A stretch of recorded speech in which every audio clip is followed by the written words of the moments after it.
Saudara Komisi Pemberantasan Korupsi KPK mengingatkan warga untuk memilih pemimpin yang bersih. Dari catatan KPK, sudah ada 95 kepala daerah yang diproses hukum karena terlibat korupsi.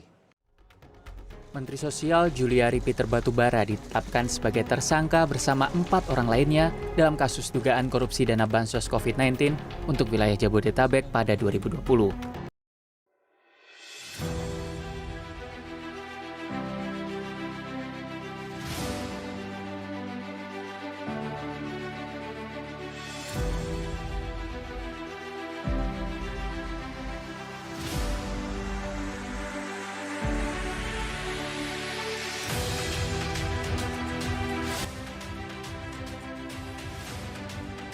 Hai semuanya, perkenalkan kami dari kelompok 3 peserta Latsar CPNS 2021 PPSDM Kemendagri Regional Bandung yang beranggotakan saya sendiri Sri Wahyuni, Rofiki Rafsanjani, dan Muhammad Agisni Basrah akan menyampaikan kampanye anti korupsi.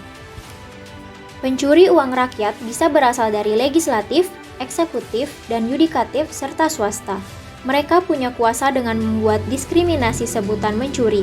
Jika rakyat biasa mencuri disebut pencuri, lantas kalau pencuri kakap berdasi pula disemat nama keren koruptor.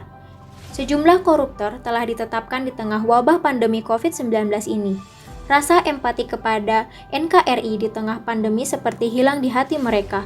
Meskipun sudah diperingatkan oleh Ketua KPK, nyatanya praktek korupsi masih tetap terjadi.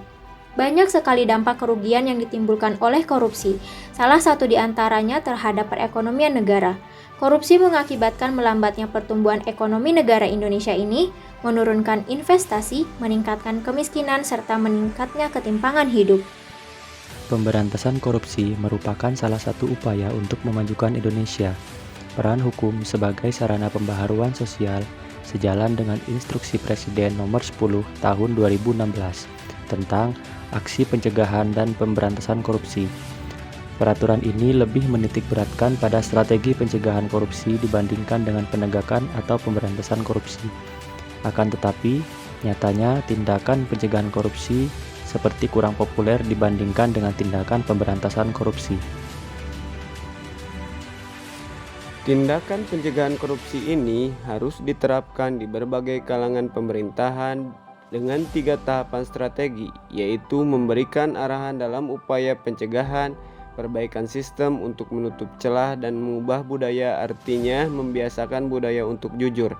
Namun dalam praktiknya butuh waktu dan proses untuk menciptakan hal itu. Selain pemerintahannya sendiri, termasuk stakeholder yang terlibat untuk mensukseskan rencana tersebut. Mari kita selalu budayakan jujur dimanapun dan kapanpun, apalagi di lingkungan kerja atau pemerintahan. Hal ini akan membawa dampak yang baik ke depannya untuk mensukseskan pemberantasan korupsi. Ingat, dampak buruk korupsi dirasakan oleh semua orang di negara ini. Maka dari itu, Katakan tidak pada korupsi.